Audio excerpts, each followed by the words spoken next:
সব লক্ষ্মীর ভাণ্ডারের মহিলারা পাবেন না অন্নপূর্ণা ভাণ্ডার প্রকল্পের টাকা। এইমাত্র দুটি শর্ত দিল মুখ্যমন্ত্রী শুভেন্দু অধিকারী।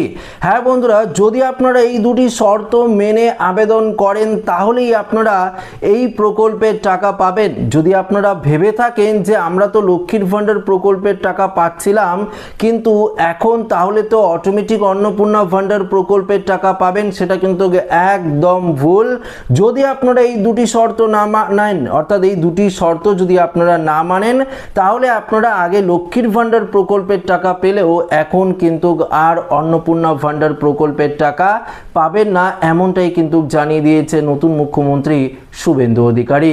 তো বন্ধুরা, আজকের এই আপডেটে আপনাদেরকে এই বিষয়ে একদম বিস্তারিতভাবে জানিয়ে দেবো। তো আশা রাখবো ভিডিওটিতে আপনারা প্রত্যেকেই প্রথম থেকেই শেষ পর্যন্ত সঙ্গে থাকবেন এবং নতুন হয়ে থাকলে চ্যানেলটিকে সাবস্ক্রাইব করে পাশের দেওয়া বেল আইকনটিকে প্রেস করে অল নোটিফিকেশনটিকে বাজিয়ে দেবেন। তো বন্ধুরা, দুটি শর্ত জানানোর পূর্বে আপনাদেরকে সবথেকে গুরুত্বপূর্ণ একটা আপডেট জানিয়ে দিই।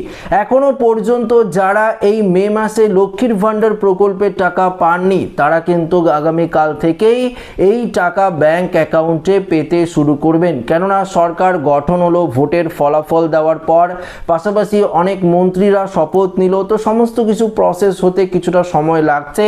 তাই আগের যে প্রকল্পগুলো ছিল, অর্থাৎ মমতা বন্দ্যোপাধ্যায়ের আমলে যে প্রকল্পগুলো ছিল সেই প্রকল্পগুলো বন্ধ করা হবে না, এমনটাই জানিয়েছে শুভেন্দু অধিকারী।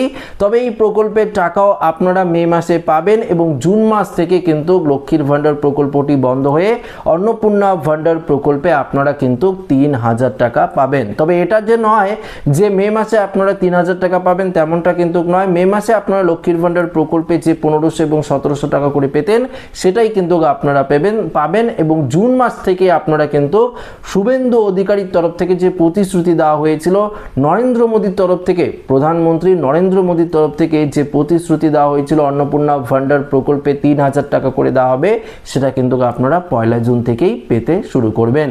এবার আসি শর্তগুলো, অর্থাৎ কোন দুটি শর্ত যদি আপনারা না মানেন তাহলে আপনারা আগে লক্ষ্মীর ভাণ্ডার প্রকল্পের টাকা পেলেও এখন আপনারা অন্নপূর্ণা ভাণ্ডার প্রকল্পের টাকা পাবেন না। সেটা হলো প্রথম শর্ত অবশ্যই আপনাদের কিন্তু পশ্চিমবঙ্গের স্থায়ী বাসিন্দার হতে হবে। দেখুন, এই যে ৯১ লক্ষ ভোটারের নাম এসআইআর থেকে বাতিল হয়েছে, এর মধ্যে যদি আপনার নামও থাকে তাহলে তো আপনারা আগে থেকেই লক্ষ্মীর ভাণ্ডার প্রকল্পের টাকা পাচ্ছিলেন। এমন অনেক ভোটার রয়েছে যারা আগে থেকেই লক্ষ্মীর ভাণ্ডার প্রকল্পের টাকা পাচ্ছে কিন্তু ভোটার লিস্টে তার নাম নেই, অর্থাৎ ২০২৬-এর এসআইআর এর যে সম্পূর্ণ ফাইনাল লিস্টটা রয়েছে সেই লিস্টে তার নাম নেই, সে এবার নির্বাচন দিতে পারেনি, তাহলেই কিন্তু এই প্রকল্পের টাকা আপনারা পাবেন না। যতই আপনারা অ্যাপ্লাই করুন এই প্রকল্পের টাকা থেকে আপনারা বঞ্চিত হবেন। তো ২০২৬ সালের ভোটার লিস্টে অবশ্যই আপনার নাম থাকতে হবে এবং ভোটার কার্ড অবশ্যই আপনাদের থাকতে হবে। দ্বিতীয় শর্ত, অবশ্যই আপনাদের রেশন কার্ড থাকতে হবে এবং রেশন কার্ডের সঙ্গে কেওয়াইসি লিঙ্ক কিন্তু করাতেই হবে। যদি আপনাদের রেশন কার্ড আছে কিন্তু কেওয়াইসি লিঙ্ক নেই, আপনার রেশন কার্ডটি বন্ধ রয়েছে, সেক্ষেত্রেও কিন্তু এই প্রকল্পের টাকা পেতে আপনার অসুবিধার সম্মুখীন কিন্তু হতে পারে।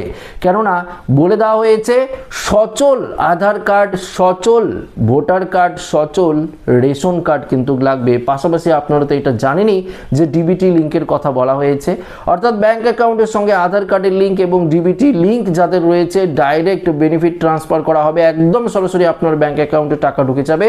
তাই ডিবিটি লিঙ্ক অবশ্যই আপনারা একবার চেক করে নেবেন যে ডিবিটি লিঙ্ক আপনার রয়েছে কিনা। তো এই সমস্ত কিছু যদি আপনারা ঠিক করে নেন বা এই দুটি শর্ত যদি আপনারা মানেন তাহলে অবশ্যই আপনারা এই অন্নপূর্ণা ভাণ্ডার প্রকল্পে ৩,০০০ টাকা করে প্রতি মাসে মাসে ব্যাংক অ্যাকাউন্টে পাবেন। এটা কিন্তু স্পষ্টভাবে জানিয়ে দিয়েছে নতুন মুখ্যমন্ত্রী শুভেন্দু অধিকারী।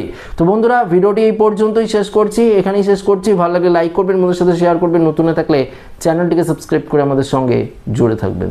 ধন্যবাদ।